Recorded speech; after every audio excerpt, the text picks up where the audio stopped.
ایک یہ کہتے ہیں کہ اگر کوئی حالت نماز میں زکام ہے اور ناک صاف کر لے تو یہ ہاتھ سے اگر یہ آستین وغیرہ سے یا دوپٹے سے کر لی کسی بہن نے تو عمل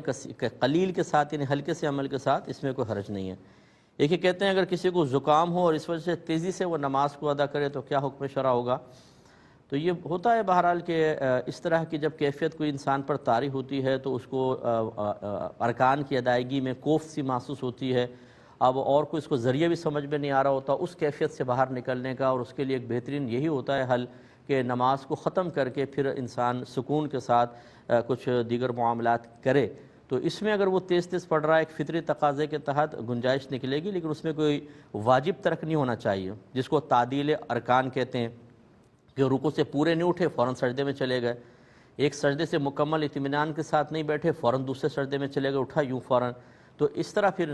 نماز مکروہ تحریمی ہوگی۔ وہ نزلہ کوئی ایسا عذر نہیں ہے کہ اتنی تیز نماز پڑھیں کہ تعدیل ارکان کو چھوڑ دیں، اس کا تھوڑا خیال رکھنا ہوگا۔ بسم اللہ الرحمن الرحیم۔ یہ انہوں نے پوچھا کہ نماز کے دوران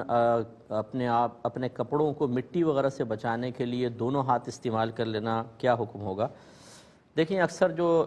رکوع یہ سجدے سے اوپر اٹھتے ہوئے بعض اوقات ایسا ہوتا ہے، یا پھر جیسے بعض امام حضرات کو دیکھا ہے کہ جب وہ رکوع سے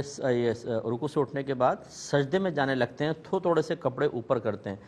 اور دونوں ہاتھ استعمال کرتے ہیں، اور شاید اس کی وجہ یہ ہوتی ہے کہ انہیں خوف ہوتا ہے کہ اگر ہم ویسے چلے جائیں گے تو ایسا نہ ہو کہ وہ گھٹنوں سے شلوار دب جائے اور وہ پورا کپڑے یا دامن نیچے آ جائے گا تو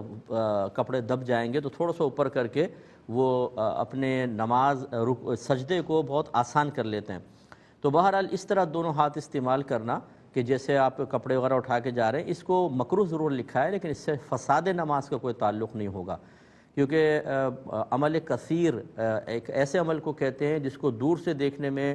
دیکھنے والا یقین کر لے کہ یہ نماز میں نہیں۔ جیسے آپ موبائل نکال کے حالت نماز میں اس طرح کچھ کرنے لگ جائیں، چاہے اس کو بند کر رہے ہوں، تو دور سے دیکھنے والا سمجھے گا نماز میں نہیں۔ اس طرح کا کوئی عمل جو بالکل نماز کے خلاف ہو اور آزادانہ آپ دونوں ہاتھ استعمال کر رہے ہیں، تب کہیں جا کے نماز کے فساد کا حکم ہوتا ہے۔ اس میں کراہت ہوگی لیکن نماز فاسد نہیں ہوگی، لیکن بہتر یہی ہے کہ اس طرح نہ کیا جائے۔